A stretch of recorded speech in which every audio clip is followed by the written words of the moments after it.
Hello, hello, and welcome to my third season Pokemon Sun and Moon vlogs on Pokemon Sun and Moon Ultra License, the third and final season of the Alola episodes, which has definitely been a long time coming to address, and now that time is upon me, and to lead off a new season, of course, means we have a new theme song. In this case, very upbeat, The Challenge of Life, which I will state I really enjoy. I also enjoy like the comparable theme in Japanese as well. So I'm also going to be covering the first few episodes, meaning the first 5 ones of the season, as I did before. So let's begin. So the season opens on episode 92, Lilia and her staff, in which the Pokemon Academy is putting on a play. And wouldn't you know it, apparently Lusamine flew out Delia and Miami from Kanto to come see Ash takes part. Who'd have thunk it? And also, apparently, Jesse's gotten a hold of the script and also decides to inject herself health into the proceedings. And definitely starts a lot of fantasy elements in there as well. And it turns out that I also kind of like Sophocles as the king there, even if he does kind of remind me of King Hercinian from um, um, those weird CGI games. Let's just say, my boy, this piece of wall two warriors strive for, and have to hand to wonder what's for dinner, and but of course, just to get a hold of the script means hilarity is bound to ensue. And they all have to improvise the results. Yeah, this is definitely gonna be crazy. I can tell.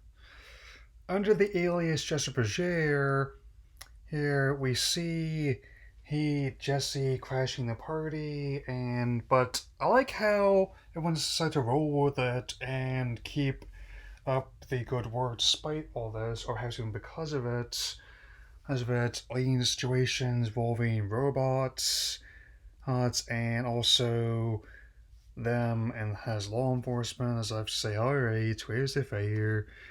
And also a little bit with the JP actress's other roles. Isn't that something?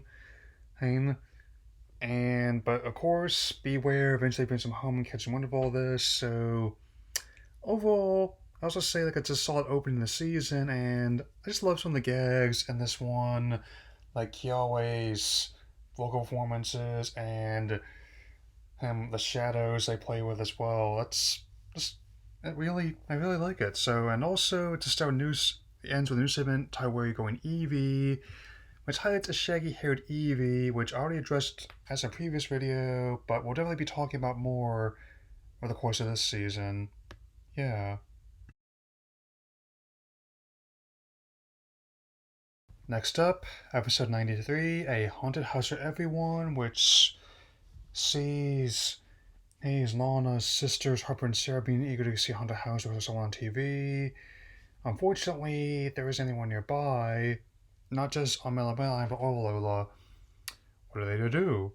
Solution comes by with a visit from Acerola, and her Mimikyu Mimikins decide to put on a haunted house for everyone at the Pokemon Academy, which definitely leads to shenanigans when several other ghost Pokemon try and have their own affair, which including a Bayonet, a Mismagius, a Gourgeist, and a Ghastly, to name a few. Doing things like giving Harp and Sarah wings, like a Beautifly and Vivian, giving, making like a candy house like in Hansel and Gretel, and all for which Mallow and Sophocles partaken, and as alongside the Pokemon, leading to the image of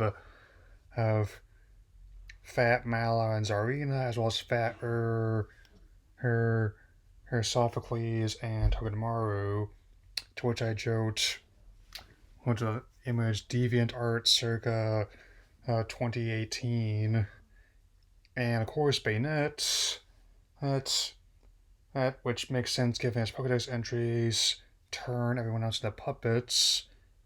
it is actually kind of spooky for a lot of people to have your body being taken control of like that. And like that one Pinocchio and the Emperor Nightmare, which I was a quote-unquote unofficial sequel to the Disney one, but still gained a cult following because of how spooky it was. And to be fair, the episode actually is one of the better Ghost Center episodes of the season and the series as a whole. They end up getting out of it when and Kamala rings the school bell, and we also see Evie continue to make its way to the island, and via the ship aboard in the last segment, and also liking a lot of these like the simple whole parallels they draw. Even like also like how the artists hide in other callbacks, like how at the Utana reference in the last one I mentioned in this video. So it's actually really neat. Yeah. Okay, so episode 94, Sparking Confusion, another one with the Order Guardians that are called in to investigate a disturbance near Whale Volcano, and some seismic activity with the lowland Geodude and Graveler, which could threaten stability of the island as well as their equipment. And also some miners harvest spark stones and are told to vacate the area. When they don't, they learn the hard way about what happens, as it turns out karma gets them by surprise via an unexpected guest, a golem. A lowland golem at that. So, get my angle here changing slightly. So, the Ultra Guardians are able to contain this, as it turns out, with Sophocles Matang Hang is actually magnetic, like the hair it's got on its face is actually made of metal filings that keeps going back and forth like one of those old Woolly Woolly toys, kinda. And they're able to manage to get the Spark Stones back to the Pokemon, and as a result, help the mimetic hiker David and his brothers also are able to become honorary Ultra Guardians, helping contain the safety on the island with this. And also the little Eevee continues to make its way towards Mother Island, this time with a little bit of Mantine surfing. That could be one of my favorite mini games, to be certainly honest. Whatever the Darren and Pearl remakes, well as Legends Arceus end up being like, hopefully they'll have side attacks are just as fun as the main games typically are. Yeah.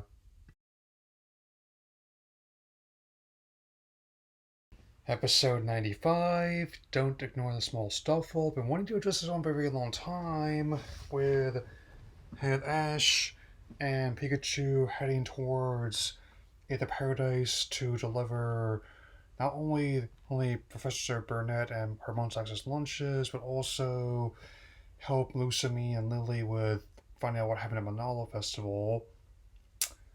I also noticed that Team Rocket is there, trying to quote unquote take inventory of all the Pokemon while posing as Aether Advantage employees. Though they do run into the clingy stuff all that Professor Wick found when she on one of their expeditions. Yes. Alright, so we've also got this definitely shenanigans ensue, who in the Paradise, as Beware comes crashing the facility again, and we actually find out that in this one that Beware there's female, and in a way Stuffle actually calls her mama in the cutest way. So, and with this, as they head back to their base with Stuffle using the helicopter blades to get back there, and leaving Wikipedia gift to some honey, the as well as the as well as the Gorygo and Eevee having reached my island via Mantine surfing, and bonking itself on the head with delicious nanette berries. Cute little guy. Mm.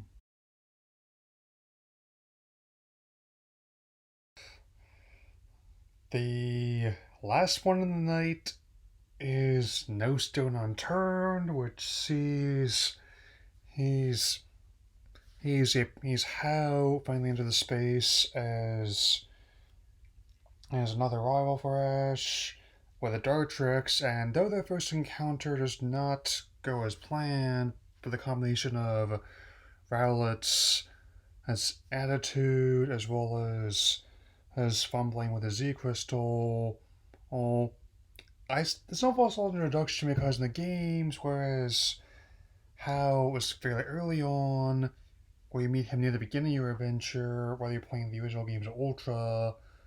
Uh, here, here it's in like the third and final course of the series. Man, he is still Konoha Hall's grandson. And he does worry about him being so relaxed in his training. And I know I'm going to be addressing this further in another video I'm working on as part of the year ahead.